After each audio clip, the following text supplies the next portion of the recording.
Assalamualaikum. Waalaikumsalam warahmatullahi wabarakatuh. Pwede kang magpailakap? Oo, ako si Udin Kamar Amin. Barangay chairman ako sa Pagalungan, Kalanugas Lanao dito. So ka pwede mo istoryahan unsay mga tabang nyo sa imong mga katawhan? Ang mga tabang sa mga katawan, depende lang sa mga tao. Kung sabihin nila sa amin kung may problema sila, muna akong atsikasuin para may tabang na ko sila. Kung mayroon pang dumating dito na alam mo ng barangay na ako na Pagalungan, sa Pagalungan ito pinakabukid ma'am, pinakabukid. Mayroon na dumating, muabot na bisag alam na alas 2 sa gabi na kailangan niya na miyatid sa doktor. Ako na mismo akong sasakyan, ako na lang magkuhan, iatid na ako sa doktor. Kung may mga kailangan para mga tao na sabi nila sa akin na Kap, kailangan naming kuhan, medyo crisis karon. Pwede pa akong magbigay sa mga gamay lang. Mayroon ako pang sa bago-bago ni.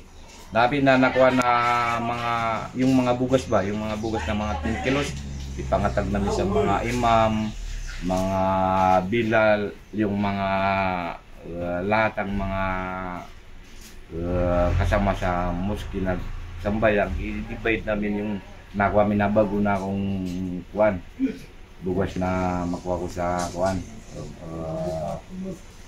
munisipyo. Oo. So unsay pay gusto nimo himuon diri sa imong barangay? Isa pay mga plano nimo diri?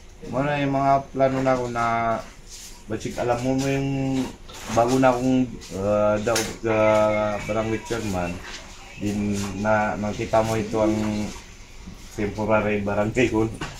Basig mayroon pang ibigay na ala na pangayon ako sa inyo. Unsa pa? Nang adi marami ang gusto makuha sa mga gobyerno, pero medyo hindi na rin, kunti-kunti lang kasi meron silang bigay sa amin na binigay sa gobyerno. Lahat ang nakukuha ko sa gobyerno, kasing mga release, pamimigay na ako sa mga sinigan. Okay. Maura to, wala na.